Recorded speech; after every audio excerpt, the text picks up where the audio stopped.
클린스만이 만든 대한민국 축구의 비극이 이대로 끝나지 않는다는 소식에 세간의 이목이 집중되고 있습니다. 요르단의 충격적인 패배를 기록한 한국 축구계에서는 반전의 상황들이 펼쳐지고 있는데요. 클린스만이 쏘아올린 충격적인 상황들, 특히나 축구협회를 두고 생각지도 못한 소식들이 들리고 있어 자세히 알아보겠습니다.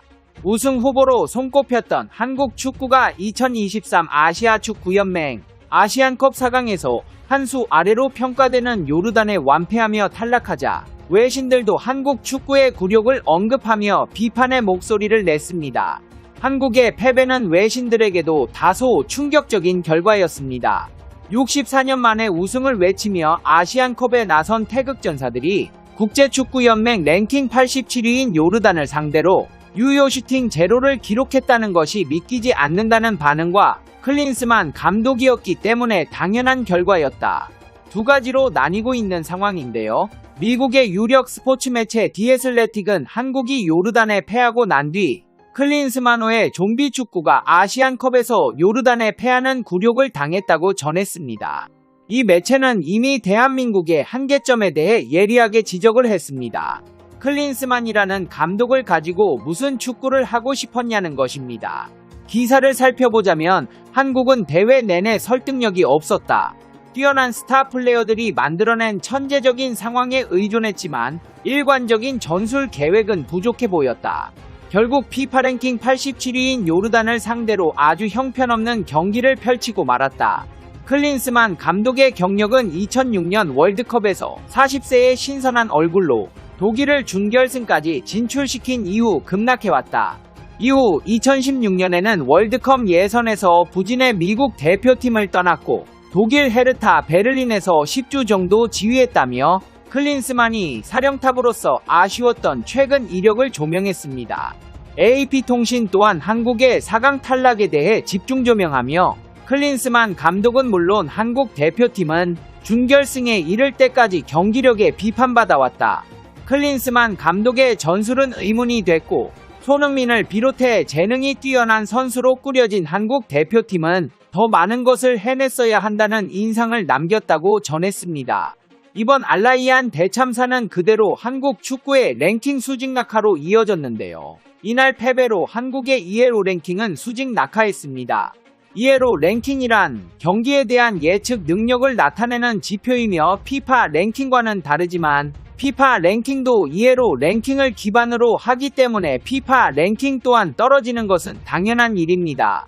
실시간 이에로 랭킹에 따르면 대회를 앞두고 한국은 이에로 랭킹 22위였습니다.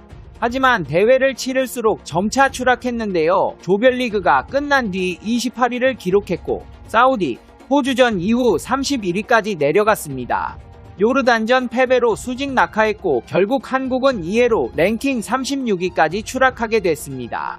이런 가운데 한국 대표팀 간판이자 주장인 손흥민은 앞으로 대표팀을 계속할 수 있을지 생각을 해봐야 할 것 같다며 대표팀 은퇴를 시사했습니다.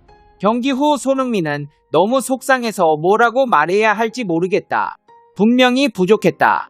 요르단이 준비를 잘했고 좋은 경기를 펼쳤다. 스스로 팀을 이끄는 데 있어 부족함을 많이 느꼈다.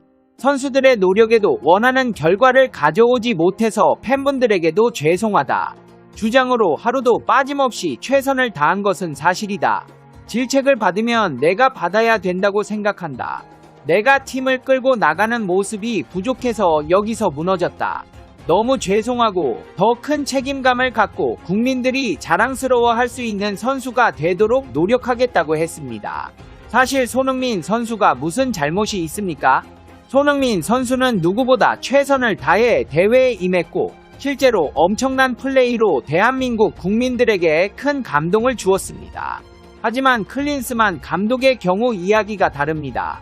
높은 공신력으로 여론조사를 벌여온 페페TV 커뮤니티의 설문조사 결과에 따르면 클린스만을 바로 경질시키라는 의견이 93%, 좀 더 지켜보자는 의견이 7%로 압도적인 결과가 나왔습니다.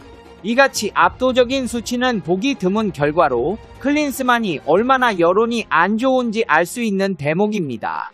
존경하는 페페TV 시청자 여러분께서 이번에 한번 못했다고 이러는 것이 아닙니다.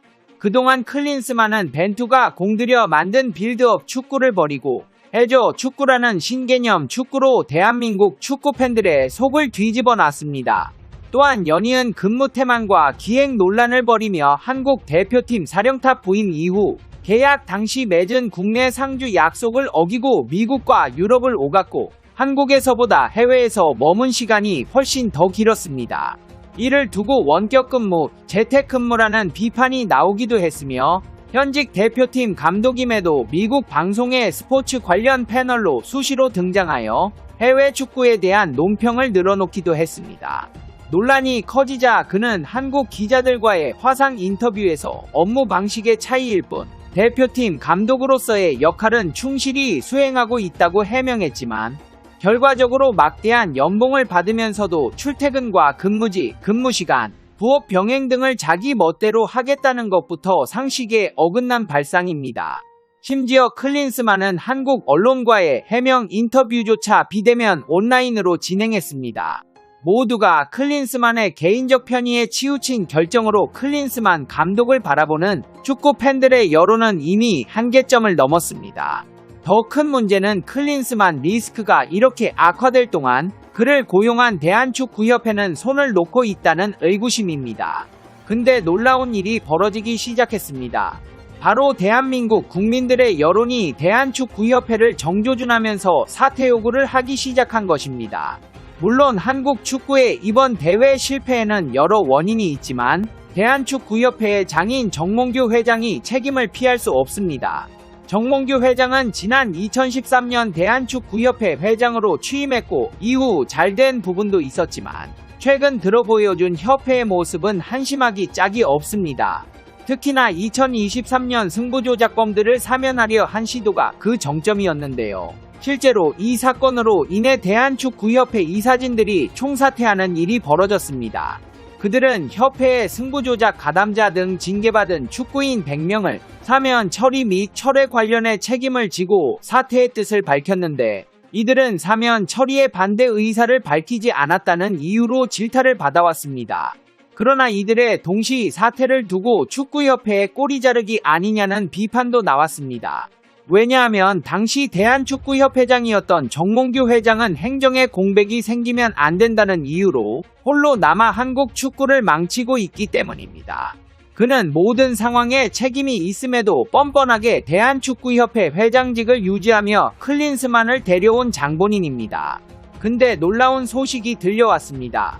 이번 결과로 인해 대한축구협회가 바뀔 것이라는 소식인데요. 대한축구협회 한준희 부회장은 한 방송 인터뷰를 통해 축구협회 차원에서 후속 조치가 있을 것이라고 밝히며 대한축구협회가 이번 대회에 대해 넋놓고 있다거나 손 놓고 있지는 않았다. 조별리그 때부터 16강 토너먼트에 들어왔을 때만 하더라도 계속해서 한국 축구의 발전 방안, 대표팀의 경기력 향상 방안에 대해서 논의도 해왔고 여러가지 대책 등 부분들을 이야기해왔다. 엄격하고 냉정한 여러가지 유형의 분석과 평가가 뒤따를 것이다. 그런 말씀은 드릴 수 있다며 축구협회 차원의 결단 가능성을 시사했습니다. 정몽규 회장은 직접 과정을 무시한 채 감독을 선임했고 기술위원장이라는 사람은 이미 나온 결과에 이유를 끼워 맞추다 보니 한국 축구를 강남 스타일로 만들겠다는 이따위 말도 안 되는 발언이나 하며 한국 축구를 병들게 했습니다. 이번 클린스만의 패배로 대한민국의 축구 시스템이 교정될 수 있다면 다가오는 월드컵에서 좋은 성적을 기대해도 될 것으로 보입니다. 페페TV 시청자 여러분은 어떻게 생각하세요? 페페TV는 여러분의 생각이 궁금합니다. 댓글로 여러분의 생각을 남겨주세요. 여러분, 행복한 일은 매일 있습니다. 아무도 당신에게 상처 줄 자격이 없습니다.